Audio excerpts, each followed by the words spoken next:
Hi, good afternoon, everyone. I'll try my best. Okay, so I have 15 minutes, so I'll make it concise as best as I can. All protocols observed. I'd like to thank the elders, especially, for being in the space and allowing me the opportunity to speak, right? So today I'll be talking about the need for a national holiday and why that will be important, right? I would like to start by just giving a brief illustration. Each day, without fail, the sun rises and the moon retreats. Each night, without negotiation, the moon takes its appointed place in the sky and the sun yields. This rhythm is ancient, reliable, and in perfect balance. Ifa teaches us that this balance is not accidental.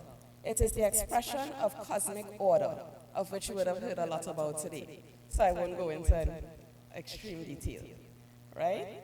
We would have also spoke about what is Ifa extensively, so I won't dive into that. But I will just say that Ifa is an ancient, highly complex system of divination, philosophy, and cosmology, originating among the Yoruba people.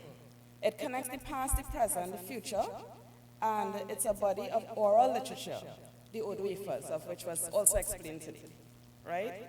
So, the past, what was carried and what was suppressed. We also would have spoken out to great lengths about history.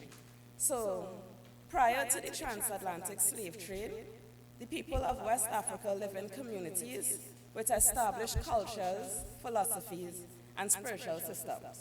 At that we can all agree, right? These were not primitive or informal ways of living, as sometimes those in authority might have us believe. But they were very sophisticated and intergenerational frameworks that sustained millions of people across centuries. Then came the slave trade, one of the greatest crimes to humanity. The Africans were forcibly moved from their homes, stripped of their language, while the attempt was made to strip them of their language, the culture, and all of that, their freedoms. But what they could not strip away from the African was who they were. They came with the memories, they came with the rhythms of the drums, the ceremonies, the practices, and during that time, to just practice what you believe came at great personal sacrifice. It could have meant your life, right? In Trinidad and Tobago specifically, the suppression of the African spiritual life was not only social, but legislative, right? So on August 1st, 1834, after years and years of revolts and organized struggle, the enslaved Africans, the British terminated the apprenticeship system. Then we moved on to 1838, where we were given the emancipation. Emancipation would have happened, right? And I'm condensing, so bear with me, right? In 1868, just after 30 years after emancipation, it's very important to understand the timeline, because we were given emancipation, and then they gave us, the colonial government at the time enacted the anti-obeah legislation.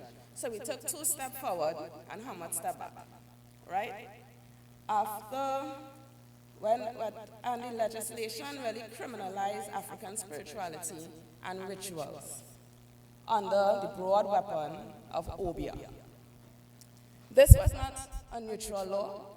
It was a deliberate instrument to erase culture, designed to sever communities from the very tradition that had sustained them over centuries.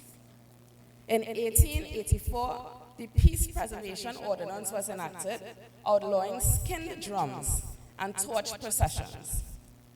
Now, presenters before me would have spoken at length at how important the drum is to the culture, to worship, to ceremony, to who we are.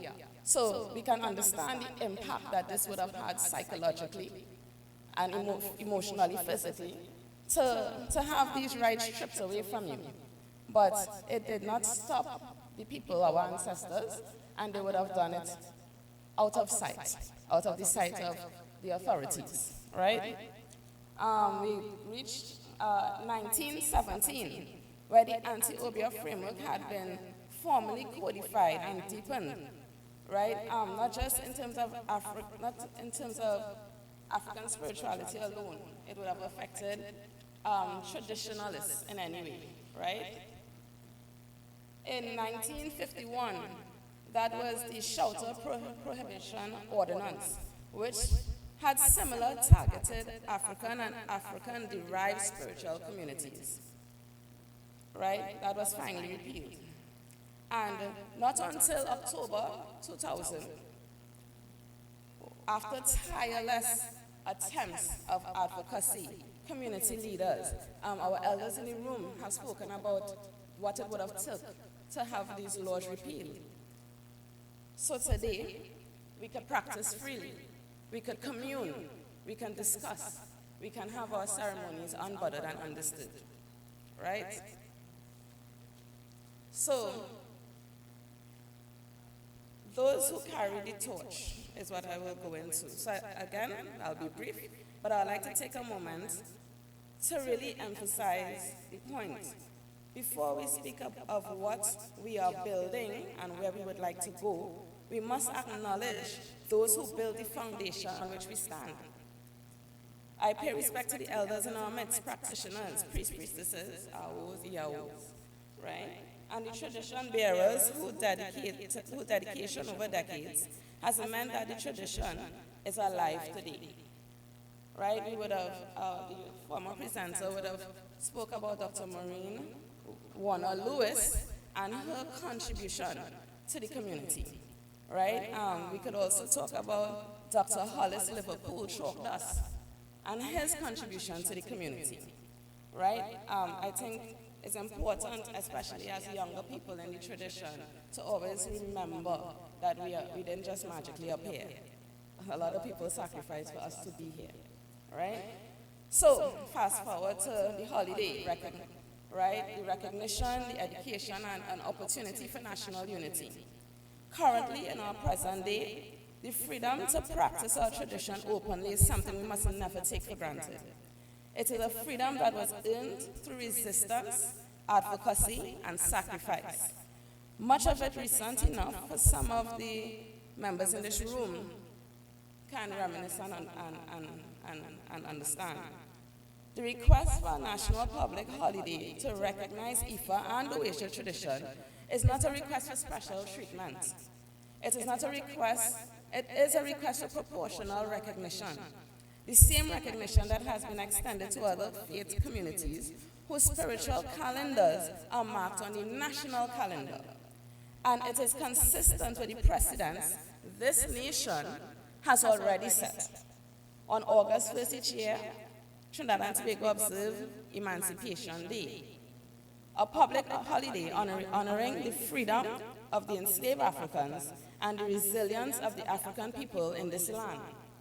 That holiday already exists because the nation chose to say, this history matters. These people matter. This legacy deserves to be remembered. And a previous presenter would have spoken about the care in protecting the meaning and the history behind Emancipation Day, right? So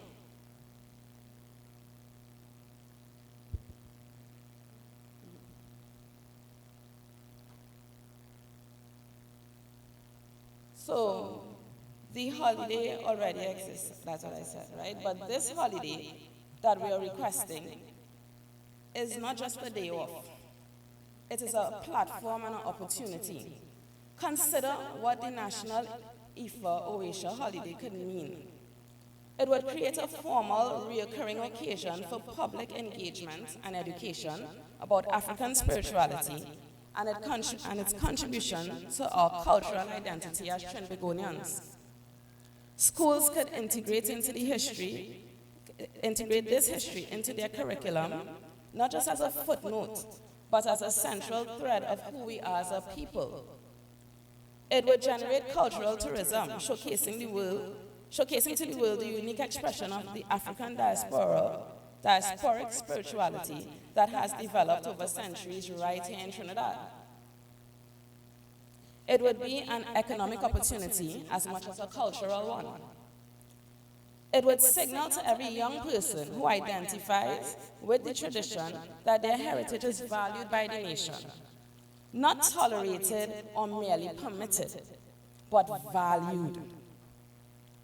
The psychological and social significance of this cannot be overstated, and a presenter spoke about the youth earlier and how important the youth and the continuity is, right? It would provide a platform for community development, gathering practitioners, educators, healthcare workers, artists, and policymakers around the same table, guided by the very Ifa values of balance, purpose, and communal responsibility. Just as the sun and the moon have their own appointed time and rhythm, the national holiday would give the community its appointed place in the national calendar.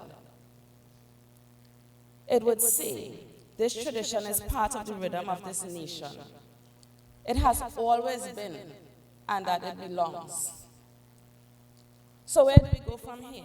We've had so much rich discussion today about where we want to go from here, right?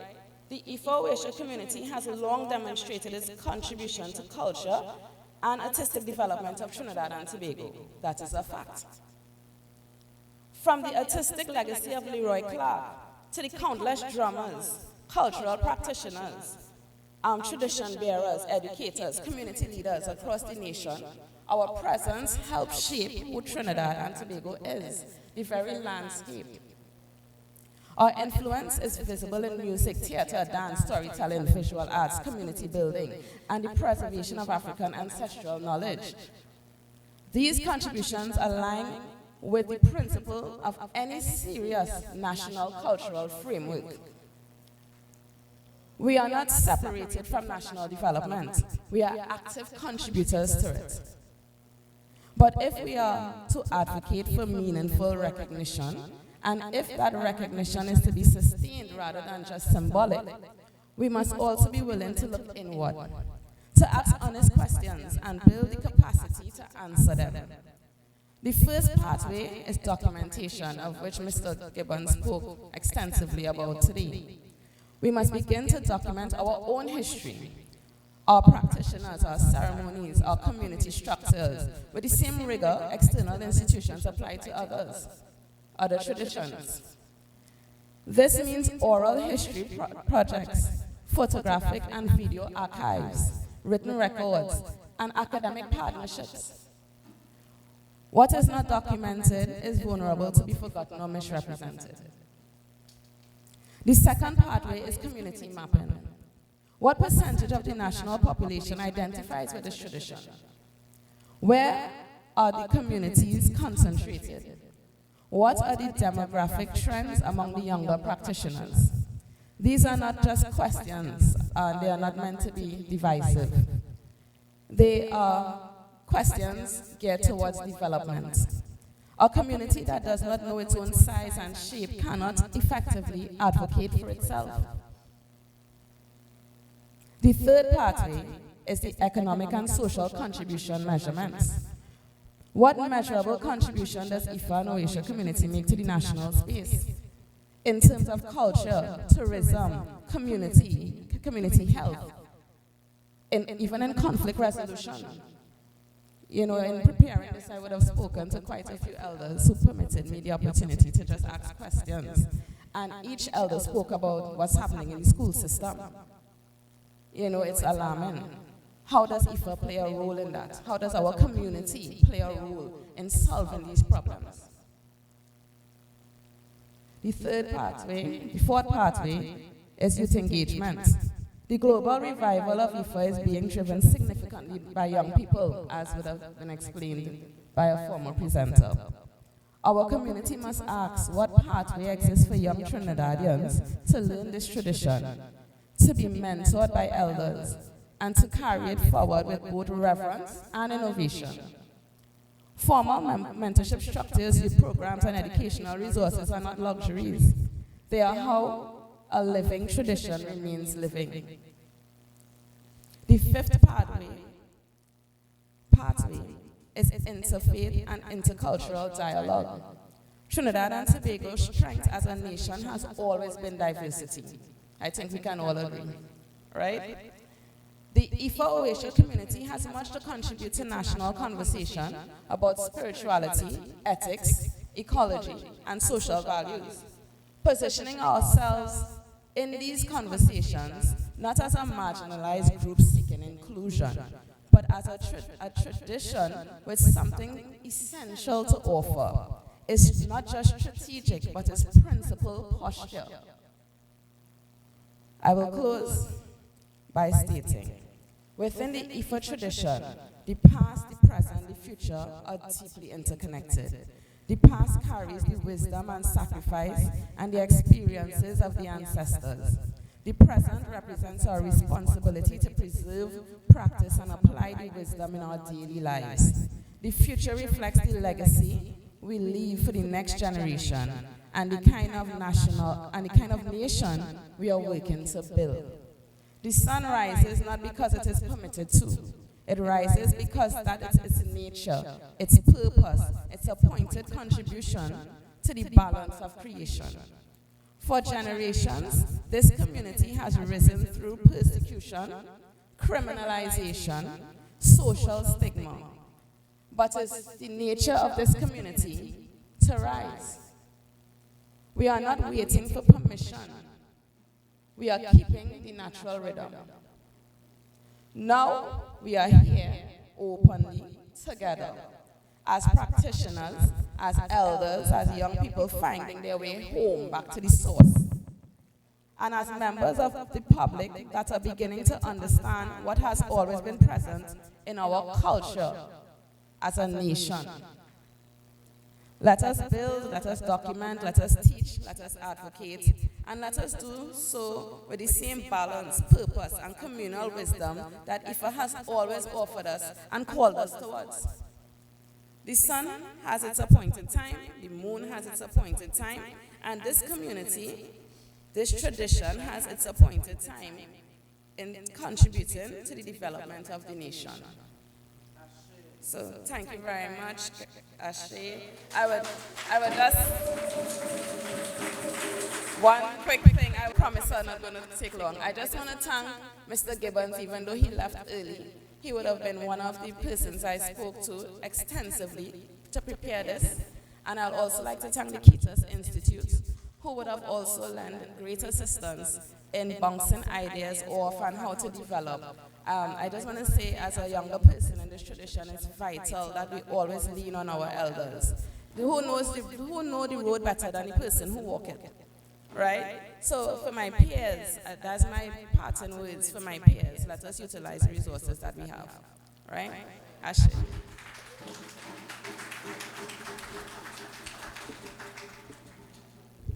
Thank you, Ifasola, for your beautiful and insightful presentation.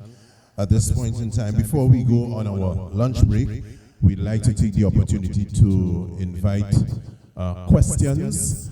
I would have to limit the questions to 3.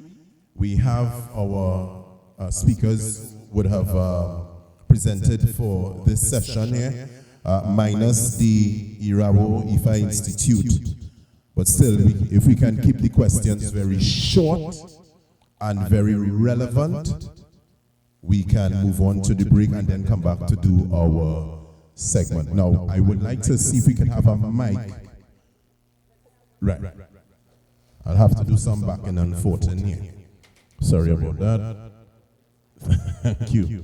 Yeah, you? Yes.